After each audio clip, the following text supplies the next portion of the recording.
Hello, my friends. Before we begin tonight's story, I'd love to know where you're watching from. Reading your comments has become one of my favorite parts of this channel. Every city has its own stories, and somehow they all remind us that families can be complicated no matter where we live. Tonight's letter came from Lorraine Whitmore in Alexandria, Virginia. She didn't write about an inheritance. She didn't write about money. She wrote about the morning her own brother tried to erase her from their father's final goodbye, and how his plan unraveled in front of everyone he cared about impressing. Stay with me until the end. After Lorraine's story, I'd like to share two thoughts that might help if someone has ever tried to rewrite your place in your own family. The first thing I heard wasn't a prayer. It wasn't music. It wasn't even my father's name. It was my brother saying quietly to the funeral director, "If Lorraine shows up, don't let her speak." I stopped walking. He hadn't seen me yet. He continued, "She's emotional. She'll make today about herself." The funeral director nodded politely. Then Glenn turned around and saw me standing less than 10 feet away. The color drained from his face. For one brief second, neither of us moved. I thought he would apologize. Instead, he smiled. And that's when I realized my father wasn't the only thing being buried that morning. My brother intended to bury the truth with him. My name is Lorraine Whitmore.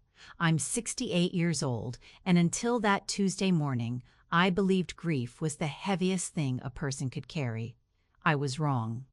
Humiliation weighs much more. Dad had passed away 4 days earlier after a brief illness. The doctors called it peaceful. Anyone who's ever watched someone take their final breath knows there's nothing peaceful about saying goodbye. I left my house before sunrise. The drive from my neighborhood to St. Gay.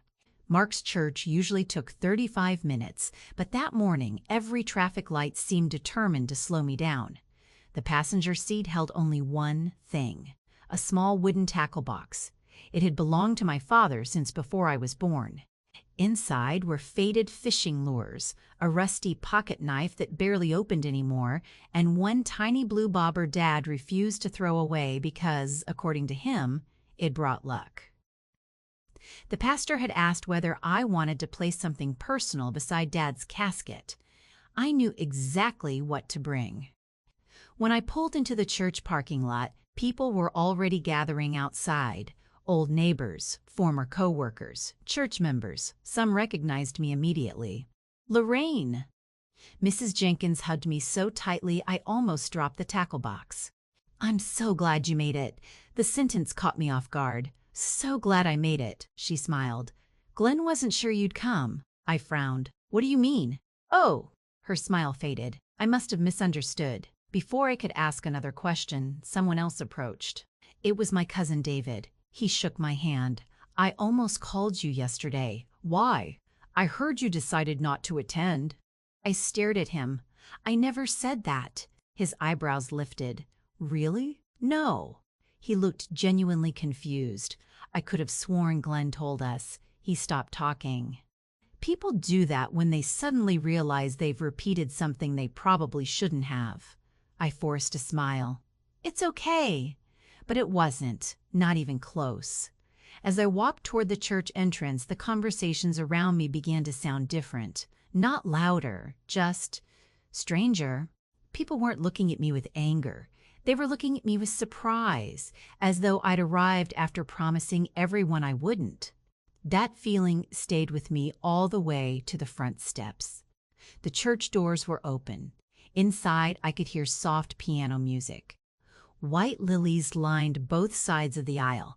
Everything looked exactly the way Dad would have wanted. Simple, quiet, no unnecessary extravagance. Then I heard Glenn's voice. He was standing near the entrance with the funeral director. Neither of them had noticed me.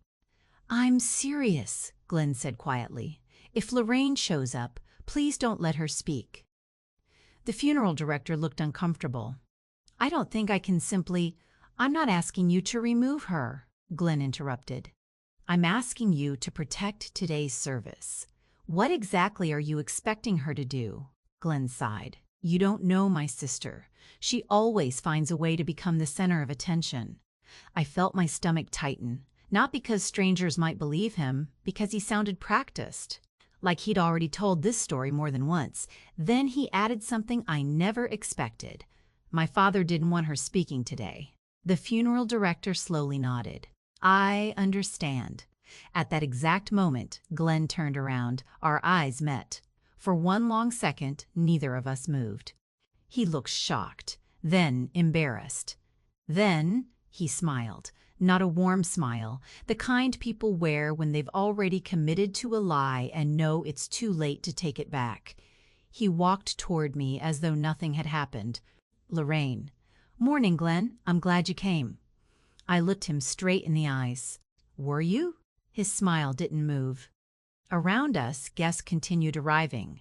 None of them realized that, before the service had even begun, my brother and I were already attending two very different funerals. Glenn stopped a few feet away from me, careful to keep his voice low. We don't have to do this here. I glanced toward the sanctuary. No, we don't, so let's keep today peaceful. I almost laughed. Peaceful. He had spent days telling people I wasn't coming, and now he wanted peace. I overheard what you said. His smile faded for the first time. I don't know what you think you heard. I heard enough. He leaned closer. I was trying to prevent a scene. I wasn't planning to make one. I know. Then why tell them not to let me speak? He didn't answer. Instead, he looked past me and waved at another group of guests as if we were discussing the weather. That was Glenn's greatest talent. He never argued. He performed. People are arriving, he said. Let's not embarrass Dad. I looked at him for a long moment. You've been embarrassing him all week. His jaw tightened. Before he could answer, a cheerful voice interrupted us. Lorraine. It was Helen Morris, one of Dad's oldest neighbors.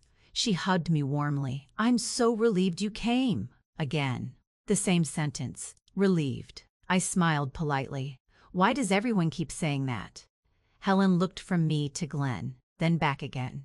I thought you knew. Knew what? She hesitated. Glenn told us you were still deciding whether to come. Glenn answered before I could. There was a misunderstanding. Helen frowned. I don't think so. She looked genuinely puzzled. I remember because your father always said Lorraine never missed anything important. Glenn forced a chuckle. Helen, today's probably not the best day. No, she interrupted softly, it isn't. She walked inside the church. Glenn watched her leave. Then he whispered, You really want to do this? I haven't done anything. Not yet. That sentence stayed with me. Not yet. It sounded less like a warning and more like a plan. Guests continued arriving. Every few minutes someone stopped to hug me. And almost every conversation began the same way. I wasn't expecting to see you. I'm glad you changed your mind. We heard you couldn't make it. Each version was slightly different. None of them came from me. I started noticing something else. Whenever someone greeted me warmly, their eyes drifted toward Glenn, almost as if they were trying to figure out which of us had told the truth. That was when Arthur McKenna arrived. Dad and Arthur had been best friends since they were 23. If Dad was fixing a fence, Arthur was holding the ladder. If Arthur was rebuilding a deck, Dad brought coffee. They had buried both their wives within 3 years of each other. After that, they became even closer. Arthur climbed the church steps slowly, using his cane. The moment he saw me, his tired face lit up. There she is. He wrapped one arm around my shoulder. I knew you'd be here. I smiled. I wouldn't have missed it. Arthur nodded. I told your father the same thing last month. Those words hit me harder than he could have known. Last month, Dad had been planning his own funeral. Not because he was giving up, because he believed planning ahead was one last kindness for the people left behind. Arthur looked toward Glenn. Morning. Morning. The greeting lasted exactly 1 second. Arthur turned back to me. Your father asked me something interesting. Glenn's head snapped toward us. Arthur didn't notice. He asked me. Before he could finish, the church bells began ringing. The service was about to start. The funeral director stepped outside. "Ladies and gentlemen, if everyone could please come inside." Arthur smiled. "We'll talk afterward." He started walking toward the entrance, then stopped. He looked back at me. "You'll be speaking, won't you?" I hadn't told anyone. Neither had the pastor. Only Dad had known what he wanted. I looked at Glenn. For the first time that morning, he looked genuinely worried, because Arthur had just asked a question that Glenn couldn't afford anyone else to hear. I looked at Arthur. "No," I answered honestly. "I wasn't asked to." Arthur frowned. "That's strange." Before he could explain, Glenn stepped between us. "The pastor wanted to keep the service short." Arthur nodded slowly. "I see." But the expression on his face told me he didn't believe a word of it. We followed everyone into the sanctuary. Dad's casket stood beneath the stained glass windows. Simple oak, no polished brass, no expensive flowers. Exactly the kind of service he would have chosen. The front pew was reserved for family. Glenn sat on one side. I quietly took the opposite end. Neither of us spoke. People continued arriving until nearly every seat was filled. The room settled into silence. The pastor stepped to the lectern. He welcomed everyone, offered a prayer, and spoke about Dad's kindness. Then he smiled. Frank believed a person's life wasn't measured by achievements, but by the people who wanted to spend time with them. I saw Glenn lower his eyes. The pastor continued. "We've invited a few people to share memories this morning." He looked down at his notes.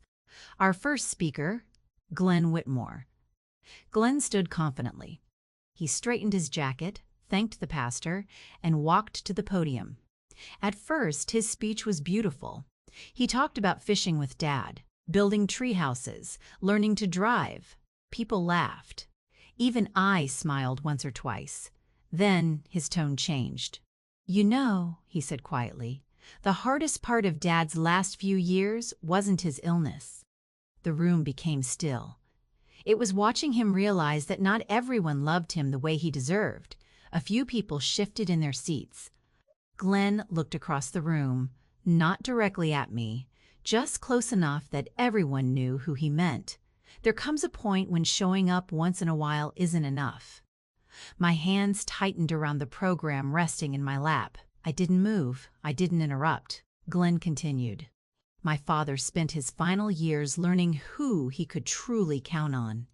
Arthur slowly turned toward me. His expression wasn't one of agreement. It was confusion, as though he couldn't understand why Glenn was saying any of this. "I was fortunate enough," Glenn continued, "to be there." He paused. "Every day?"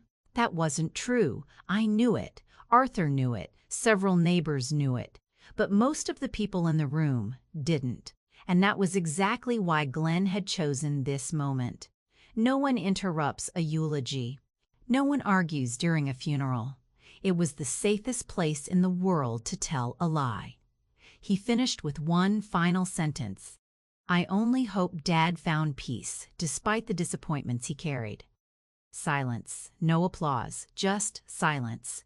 Glenn nodded politely and stepped away from the podium.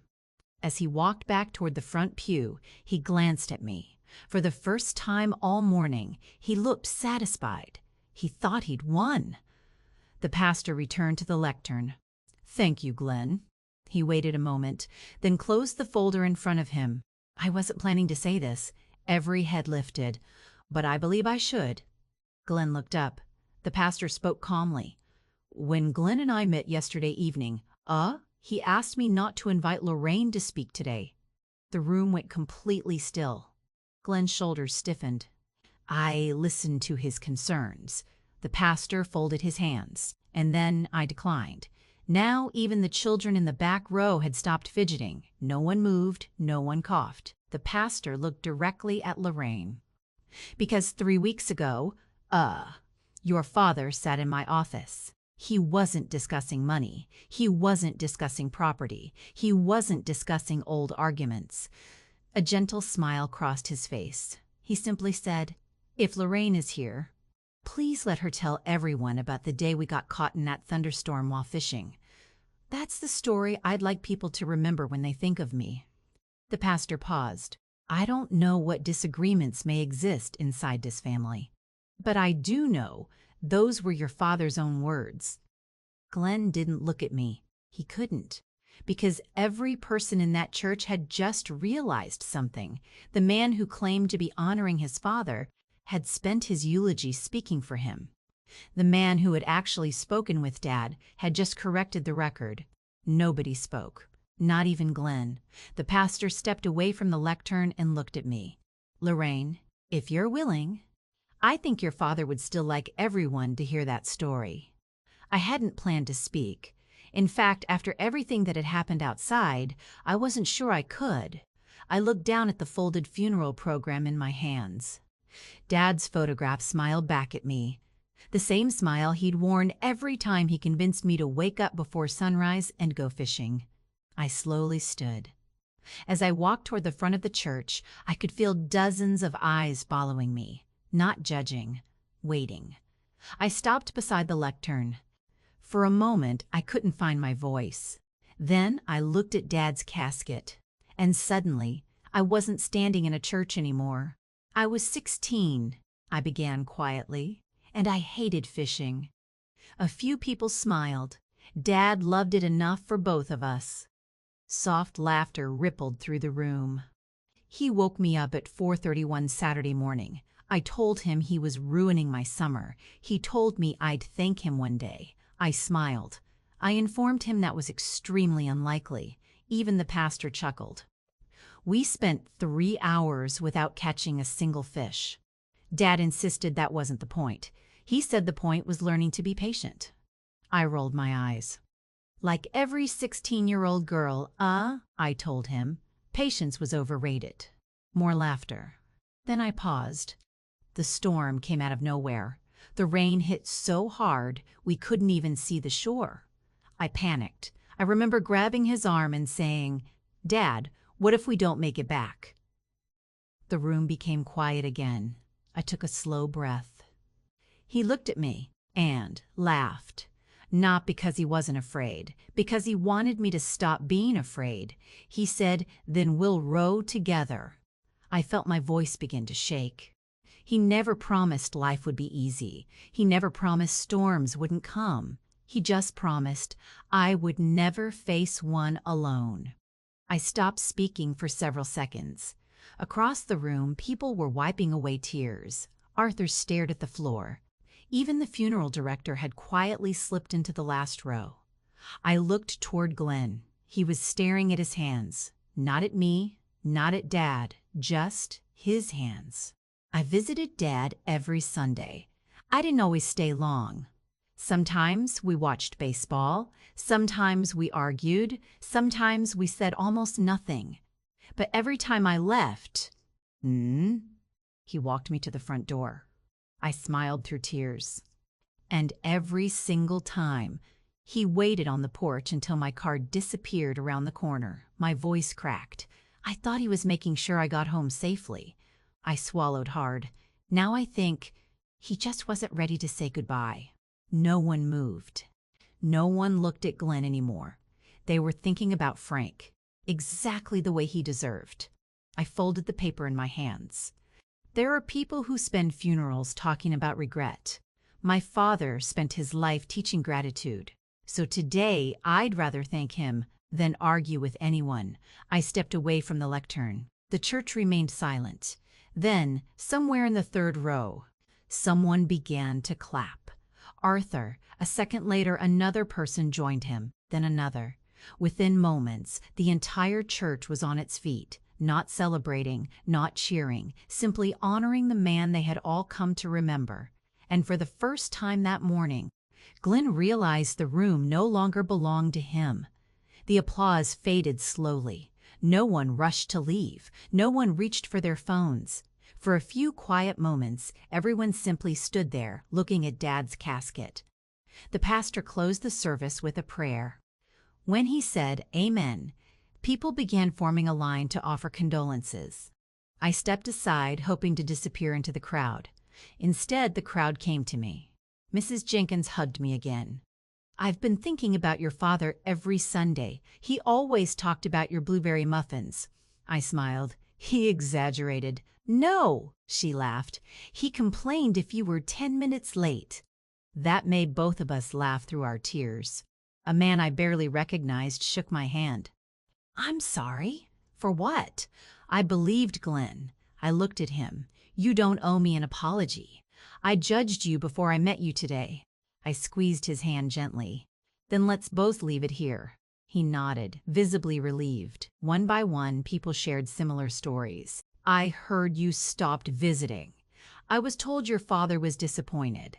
Glenn said you two hadn't spoken in months." Each conversation sounded slightly different. Each one carried the same painful truth. Glenn hadn't told one lie. He had told dozens, small ones, carefully adjusted for each person listening, enough to shape an opinion without ever telling the whole story. Arthur finally walked over. He looked toward Glenn, who was standing alone near the last pew. "I've known your brother for 40 years, Arthur said quietly. "I don't think I've ever seen him this frightened." I followed his gaze. Glenn wasn't angry anymore. He wasn't defending himself. He simply stood there while relatives walked past him to speak with me.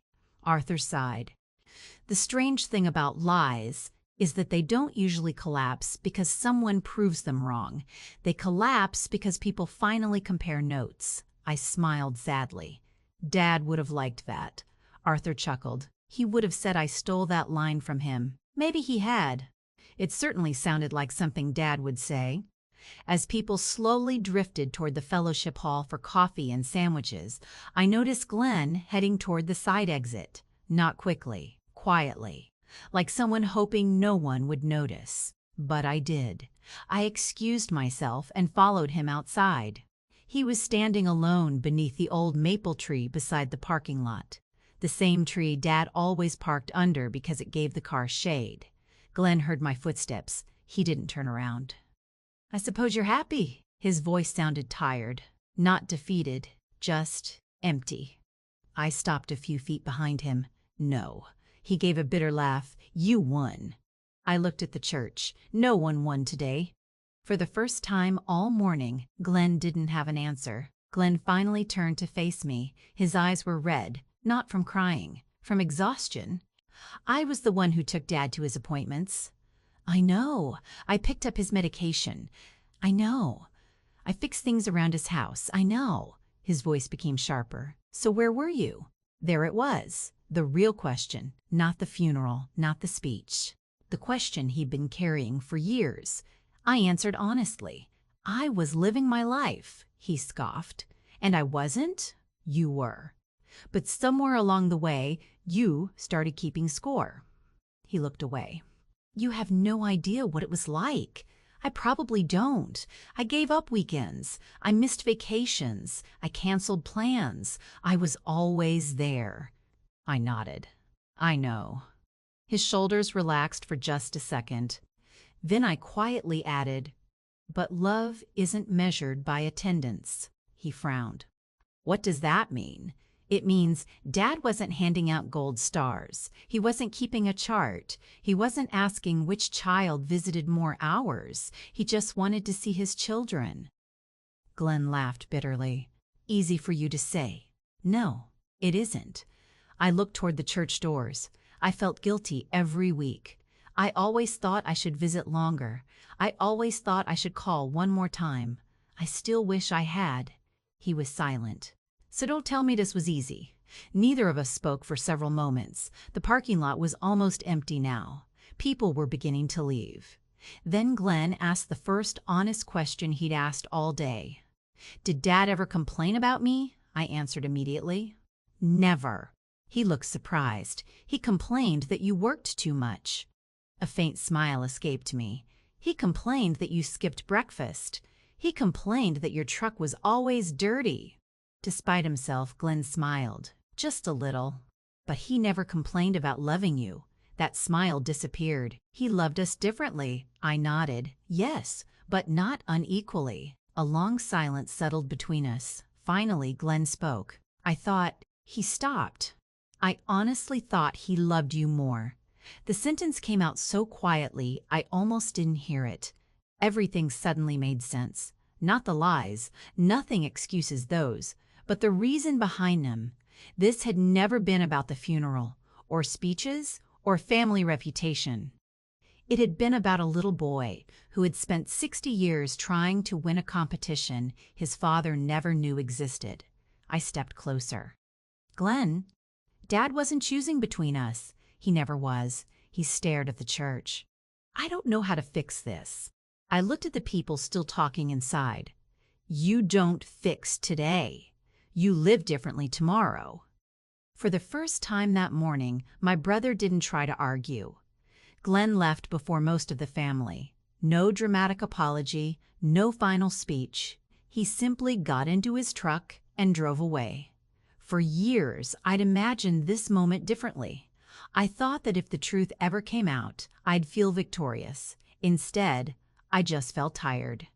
Arthur walked over carrying Dad's old tackle box. You forgot this, I smiled. No. I almost did. He looked toward the road where Glenn had disappeared. Your father would have hated today. I know. But he would have been proud of you. I shook my head. I didn't do anything. Arthur smiled. Exactly, I frowned. What do you mean? You never tried to destroy your brother. You only refused to become like him. Those words stayed with me. As people began saying their goodbyes, Aunt Carol hugged me tightly. Promise me something. What? Don't disappear again. I won't. She nodded. Families don't heal because someone wins. They heal because someone decides to stop keeping score. Later that afternoon, I drove to Dad's house. For the first time, it felt empty. His coffee mug still sat beside the kitchen sink. His reading glasses rested on the newspaper he'd never finish. Everything looked as though he might walk in at any moment and ask why I was standing in his kitchen. I sat at the dining room table until sunset, not crying, just remembering. I realized something that day. The last conversation I'd had with Dad wasn't important because it was our last. It was important because it sounded exactly like every conversation we'd ever had. Simple, ordinary, full of small moments I never thought to treasure. That's what grief steals from you. Not just the person, but all the ordinary tomorrows you assumed were still waiting. Before leaving, I looked around the quiet house one last time. Then I turned off the lights, locked the front door, and whispered, "Good night, Dad." Not goodbye, just good night, because somehow that felt like something he would have understood. It's been 11 months since my father's funeral. People sometimes ask whether Glenn and I ever became close again. The honest answer is, not immediately. Some things can't be repaired with a single conversation. Trust is one of them. A few weeks after the funeral, he called, not to defend himself, not to explain, just to ask, would you like to have lunch sometime? We sat in a small diner Dad used to love.